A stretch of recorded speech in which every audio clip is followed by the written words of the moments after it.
우리에게 주시는 말씀은 창세기 21장 1절부터 7절까지의 말씀입니다. 구약 성경 26쪽입니다. 창세기 21장 1절부터 7절까지의 말씀을 우리 교독 후에 마지막 절은 합독하겠습니다. 1절 말씀을 제가 먼저 읽도록 하겠습니다. 1절입니다.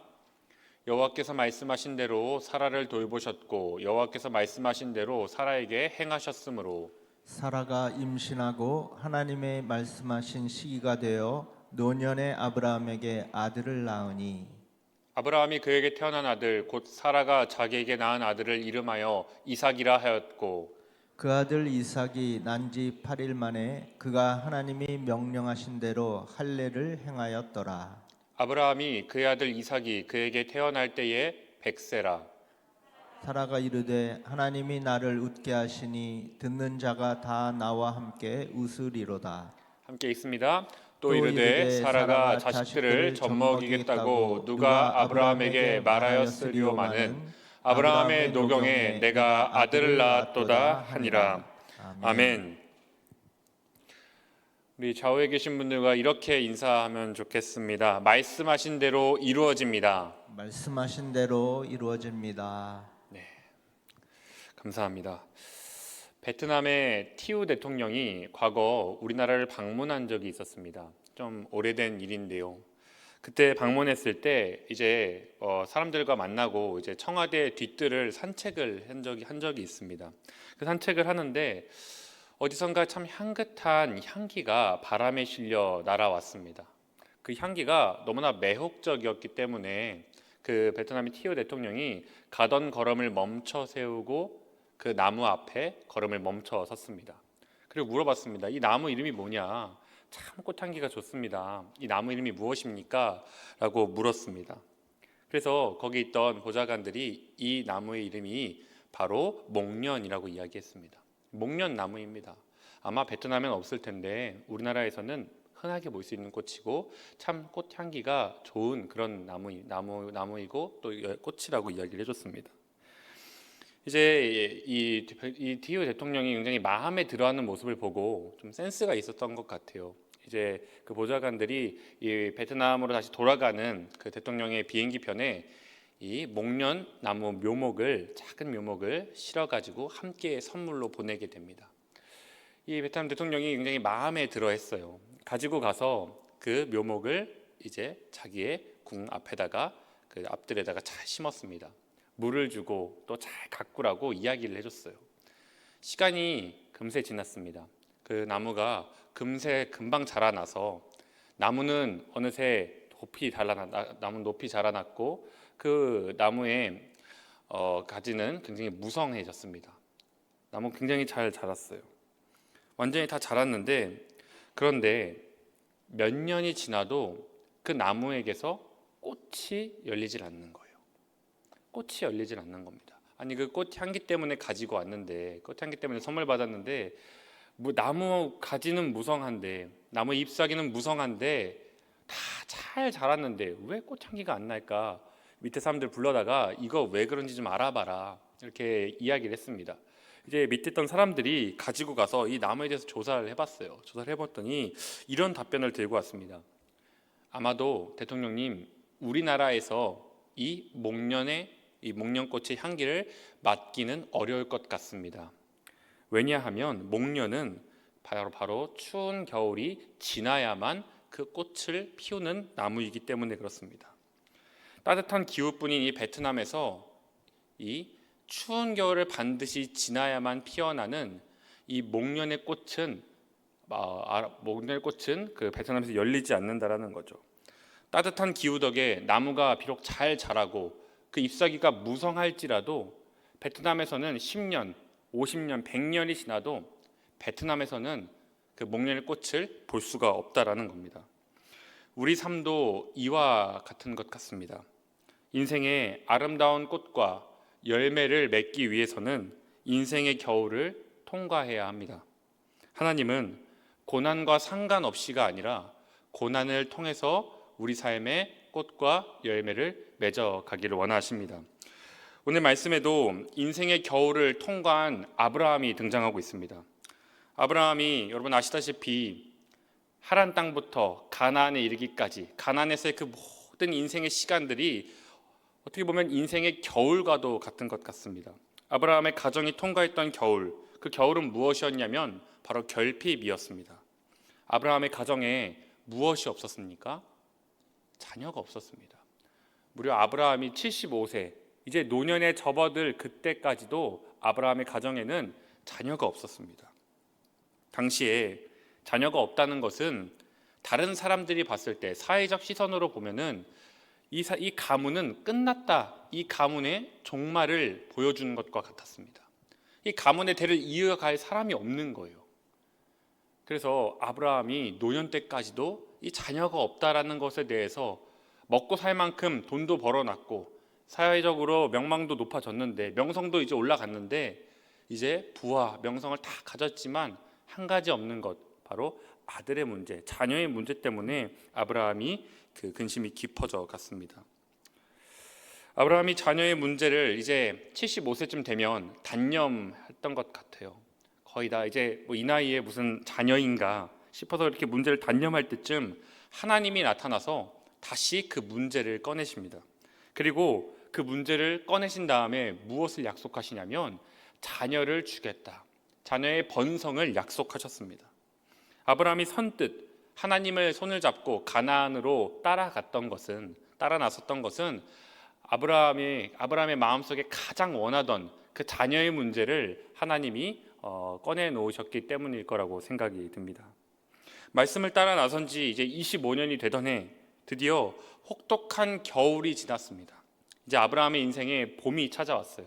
그런데 그 봄이 아브라함의 노년의 끝에 찾아옵니다. 100세, 25년의 긴 기다림 끝에 그는 머리가 더 희끗희끗해지고 그의 나이는 더 들고 말았습니다. 이삭이라는 그 이름처럼 온 집안을 웃음짓게 만드는 그 귀한 아들이 이 집에 태어났습니다. 시간과 함께 쌓였던 서름까지도 그 아들의 웃음을 바라보니까 다 눈 녹듯이 녹을 만큼 이 아브라함의 가정에 이삭은 복덩어리 그 자체였습니다. 왜 하나님은 이삭을 가나안을 들어갔을 때 바로 주지 않고 왜 25년을 기다리게 하셨을까요? 여러분, 인생의 겨울을 만났을 때 우리는 어떻게 통과해야 할까요? 오늘 말씀을 통해 하나님께서 인생의 겨울을 어떻게 통과해야 하는지를 발견하시는 저와 여러분 되기를 소망합니다. 그리고 5절 말씀을 함께 읽겠습니다. 5절입니다. 아브라함이 그의 아들 이삭이 그에게 태어날 때에 100세라. 아멘. 아브라함이 가나안 땅에 들어와 이제 100세에 아들이 이제 태어났어요. 가나안은 어떤 사람들이 들어가는 곳이냐면요, 가나안은 하나님의 말씀에 순종한 사람들만 들어가는 곳입니다.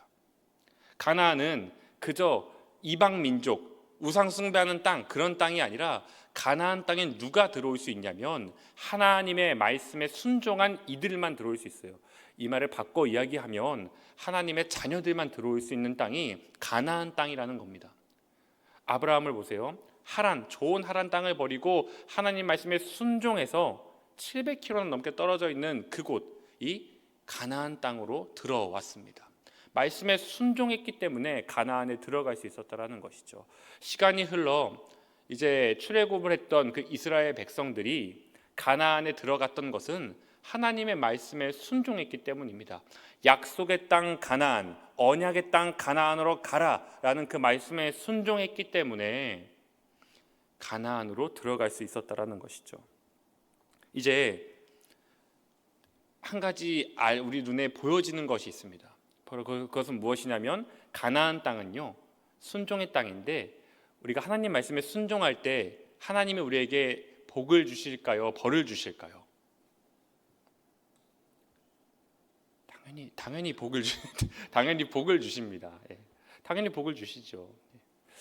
우리 하나님 말씀에 순종하면 하나님이 참 말 잘 듣는 자녀, 하나님 말씀에 순종한 자를 기뻐하시면서 상을 주시죠. 상을 주시는데 이 가나안 땅은요, 이렇게 순종한 이들을 위해 하나님이 준비하신 바로 복이 있는 땅이었습니다. 복받은 땅이었습니다. 지금 아브라함이 그 복을 얻기 위해서 이 땅 안으로 들어온 거예요. 이제 아브라함의 인생은요, 예비되어 있는 복을 누리면서 하나님께서 허락하신 자녀를 품에 안는 일만 남았습니다. 그런데 아브라함이 도착했을 때 그를 기다리고 있던 것은 복이 아니라 가뭄이었다라고 이야기하고 있습니다. 성경은 그 가뭄이 심한 가뭄이었다라고 이야기합니다. 그래서 아브라함은 얼마 되지 못해 가나안을 떠나 애굽으로 내려갈 수밖에 없었습니다. 가나안 땅에 도착했을 때 그 땅에 가뭄이 너무나 심해서 사람들이 굶어 죽는 거예요. 거기 있던 사람들도. 그러니까 여행객의 입장에서, 이주민의 입장에서 그 땅에서 먹고 사는 것이 힘들었을 겁니다. 그래서 그 땅을 잠시 내려놓고 애굽으로 내려갈 수밖에 없었습니다. 아브라함과 이삭과 야곱, 이 3대가 다 한 가지 공통점이 있다면 가나안 땅에서 기근을 만났다는 것입니다. 여러분, 이 말은 무슨 말이냐면요, 가나안 땅은 기근과 가뭄이 지속적으로 반복되는 좋지 않은 땅이라는 거예요. 좋지 않은 땅이었습니다. 아브라함은 적어도 그래서 하나님께 3번 실망을 하는데요, 와서 보니까 이 가나안 땅이 젖과 꿀이 흐르는 땅이 아니라 광야였다라는 것에 실망을 하고요, 또 가뭄과 기근이 반복되는 땅이라는 것에 또 한 번 실망을 했습니다. 마지막으로 그는 자손을 번성하게 한다는 하나님의 약속이 지연되는 것 때문에 굉장히 실망을 했습니다. 이처럼 가나안에 살아도 여러분, 믿음 가운데 있어도 인생의 흉년이나 기근을 만날 수 있습니다. 흉년과 기근은 약속의 땅에도 찾아옵니다. 우리가 하나님의 말씀을 듣고 말씀에 순종하는 그 자리에도 기근과 흉년은 찾아올 수 있다라는 것이죠. 그러나 오늘 말씀을 끝까지 따라가 보니까 어떤 결론에 이르게 되냐면, 가뭄과 흉년이 있는 땅이라도 하나님은 그곳에서도 복을 주실 수 있는 분이다, 그것을 이야기하고 있습니다. 가나안 땅에서 이삭이 태어나게 됩니다. 광야와 같았던 그 땅에서 하나님이 자손의 축복을 허락하셨다라는 것이죠. 결코 약속이 이루어질 수 없는 그 상황과 환경이지만 하나님은 그곳에서도 하나님께서 복을 주실 수 있다라는 것입니다. 하나님이 함께 하시면 젖과 꿀이 흐르는 이 광야도 젖과 꿀이 흐르는 가나안으로 변합니다. 광야도 하나님이 함께 하실 때 가나안이 될 수 있다라는 것이죠. 우리에게 주신 말씀을 우리가 가지고 살다가 보면 이 붙들고 살아가기가 어려울 때가 있습니다. 말씀대로 살아가는 것이 벅찰 때가 있습니다. 그럴 때 우리는 약속의 자리를 잠시 떠날 때도 있습니다. 우리가 힘들고 어려워서 떠나고 싶은 그 자리에, 그때 하나님이, 우리가 광야라고 생각했던 그 자리에 하나님이 오신다면 그 자리가 가나안으로 바뀌는 것입니다. 그 자리가, 광야 같은 그 자리가 가나안으로 바뀌는 것이죠. 오늘 광야를 가나안이 되게 하셨던 그 하나님께서 우리가 서 있는 광야를 가나안으로 바꿔 주십니다. 우리가 힘들고 우리가 괴로워 눈물 흘리는 그 자리에서 하나님이 오심으로 말미암아 그 자리가 약속의 땅이요, 하나님께서 복 주시는 땅이요, 마침내 하나님께서 허락하시는 인생의 꽃과 열매를 맺는 자리로 변하게 됩니다. 우리 이어서 1절과 2절 말씀을 함께 보도록 하겠습니다. 1절과 2절 말씀입니다. 여호와께서 말씀하신 대로 사라를 돌보셨고 여호와께서 말씀하신 대로 사라에게 행하셨으므로 사라가 임신하고 하나님이 말씀하신 시기가 되어 노년에 아브라함에게 아들을 낳으니. 아멘. 성경에서 이 사례가 처음 등장하는 본문은 성경에서 이 사례를 어떤 여자로 소개하고 있냐면 이런 여자로 소개하고 있습니다. 창세기 11장인데요. 사례는 임신하지 못함으로 자식이 없었더라. 이것이 사례에 대한 성경이 처음으로 이 여자를 소개하는 본문이에요. 임신하지 못함으로 그녀는 자식이 없었다. 여러분, 그런데 오늘 말씀해 보세요. 그랬던 그녀가 이제 아들을 품에 안게 되었습니다. 아들 한 명을 낳는데 가나안 땅에 들어온 지 25년이 지난 후에야 이제 첫 아들을 그녀의 가슴에 안게 되었다라는 것이죠. 하나님은 내 자손을 하늘의 별과 같이 바다의 모래같이 번성하게 하겠다고 하나님이 약속을 하셨었는데, 그리고 그 약속을 끊임없이 받았는데 지금 25년이 지났는데 지금 아브라함의 가정에 한 명 있는 겁니다. 한 명. 이삭 아들 한 명만 있는 겁니다. 가나안 땅에 만약에 하나님께서 가나안에 들어오자마자 번성의 축복, 자녀의 축복을 허락하셨다면 아무리 못해도 25년이면요 5명은 낳지 않았을까요? 그 시대에. 그런데 하나님은 왜 25년 동안 손 놓고 계시다가 가만히 계시다가 25년이 지난 후에 이제 아브라함이 100세, 사라가 90세가 된 더 이상 자녀를 생산하지 못하게 된 그때에 하나님은 이제 이삭을 허락하셨을까요? 하나님께서 25년을 기다리신 이유가 있습니다. 아브라함의 믿음을 더 훈련시키기 위해서 그러셨을까요? 아브라함을 더 훈련시키기 위해서, 아브라함을 더 애타게 하기 위해서, 하나님만 바라보게 하기 위해서 하나님이 그렇게 하셨을까요? 더 중요한 이유가 있습니다. 하나님은요 25년 동안 아브라함과 사라가 영이 될 때까지 기다렸습니다. 그들이 인간적인 방법으로는 절대 아이를 낳을 수 없게 될 때까지 하나님이 기다리신 겁니다. 그래서 25년이나 걸린 겁니다. 아브라함과 사라가 자신들의 능력으로는 아이를 생산할 수 없게 되는 그때까지 하나님이 기다리신 겁니다. 아브라함이 86세 되었을 때 사라의 몸종이었던 하갈을 통해서 누구를 낳았죠? 이스마엘을 낳았었습니다. 86세까지만 하더라도 아브라함이 아직 남자로서의 생식 기능을 할 수 있었다라는 거예요. 그러니까 하나님은요 아브라함이 100세, 아브라함도 끝나고 사라도 끝날 때까지 그래서 기다렸기 때문에 25년이나 걸렸던 겁니다. 하나님은 아브라함에게 약속하셨던 그 후손을 아브라함이 남자로서 기능을 완전히 상실했을 때 주셨습니다. 하나님은 인간적인 방법이 제로가 될 때까지 기다리셨습니다. 그때 주셔야 확실히 이 아이가 자신들의 능력이 아니라 하나님이 주신 약속의 자녀라는 그 확신을 100% 믿을 수 있기 때문입니다. 이처럼 하나님은 우리를 사용하시기 전에 무엇을 먼저 하시냐면 힘을 빼십니다. 그와 동시에 하시는 일이 한 가지가 더 있는데 그것은 무엇이냐면 이삭을 준비하시는 일입니다. 1절의 빨간 부분만 다시 한번 읽어보도록 하겠습니다. 1절 다 함께 다시 읽어보겠습니다.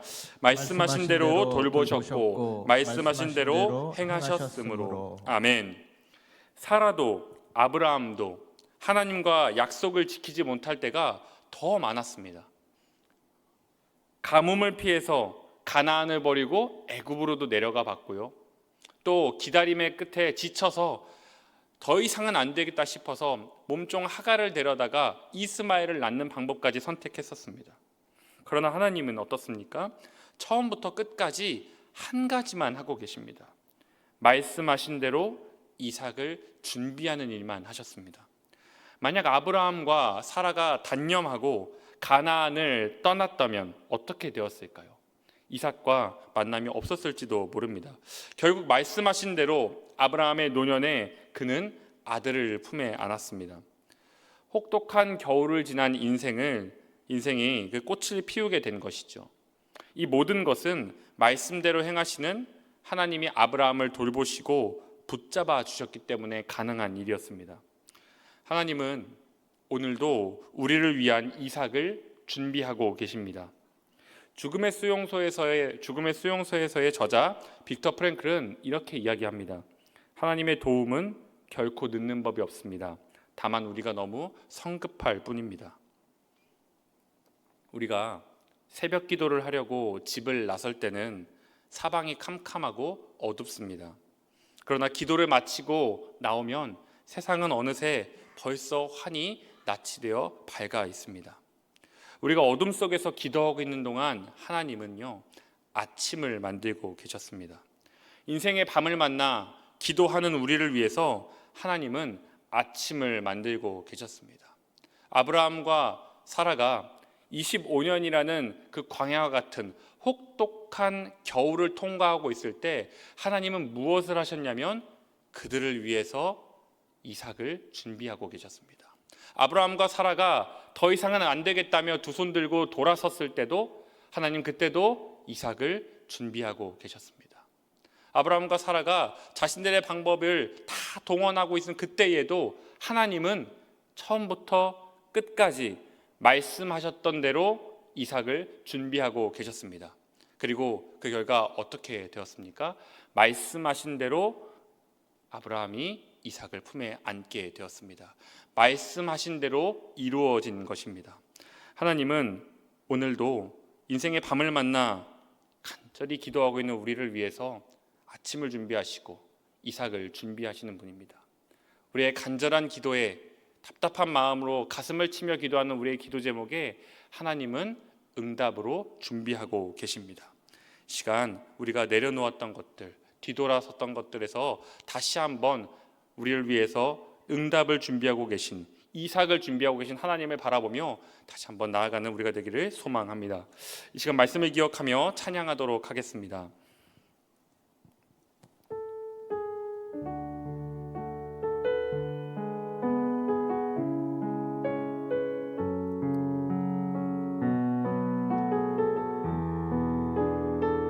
날이 저물어 갈 때, 날이 저물어 갈 때, 빈들에서 걸을 때, 그때가 하나님의 때.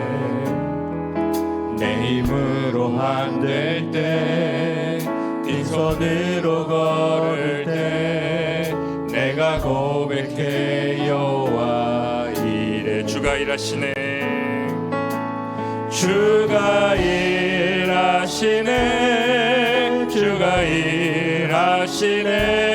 주께 아끼지 않는 자에게 주가 일하시네, 주가 일하시네. 신뢰하며 걷는 자 주가 일하시네, 주가 일하시네, 주가 일하시네. 주께 아끼지 않는 자에게 주가 일하시네, 주가 일하시네. 신뢰하며 얻는 자에게. 이제 우리 말씀을 기억하며 기도하며 나아가도록 하겠습니다. 하나님, 광야를 가나안 되게 하시는 하나님, 우리의 삶의 현실이 광야와 같습니다. 그러나 하나님, 이 광야와 같은 현실에 우리 하나님 걸어 들어오심으로 말미암아 하나님, 이 광야가 가나안으로 바뀌는 역사가 있게 하여 주시옵소서.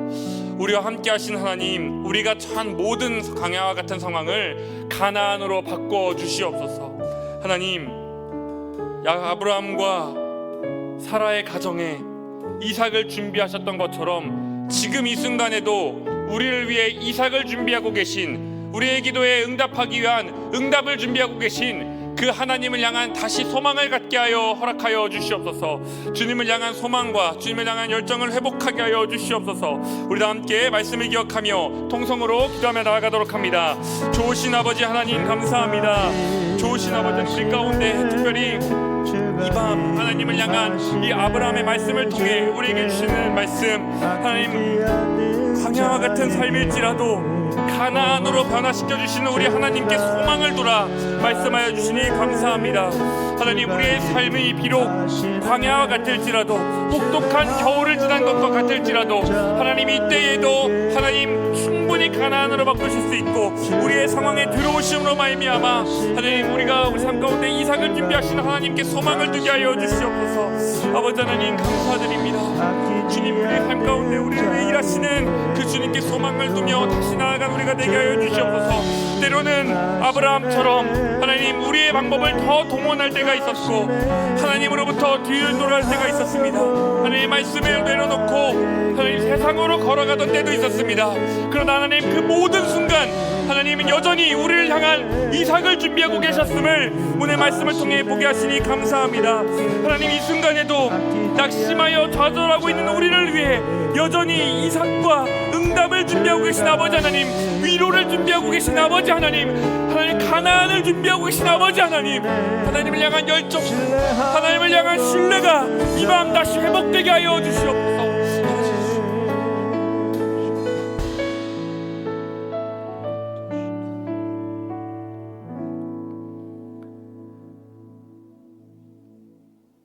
말씀대로 행하시는 아버지 하나님 감사합니다. 우리의 어떠함이 아니라 우리를 향한 하나님의 그 계획이 일절 변함없이 그 말씀하신 대로 우리 삶에 이루어지게 하시는 것 참 감사합니다. 하나님, 우리가 아브라함과 사라처럼 하나님의 말씀을 쫓는 자들 되게 하여 주시옵소서. 하나님, 이 시간 하나님 앞에 받은 은혜에 감사하여 물질을 가지고 나왔습니다. 하나님, 이 헌금이 쓰여지는 곳에 하나님 나라가 확장되며 하나님의 사랑이 전해지게 하여 주시옵소서. 감사하며 예수님의 이름으로 기도합니다. 아멘. 아멘.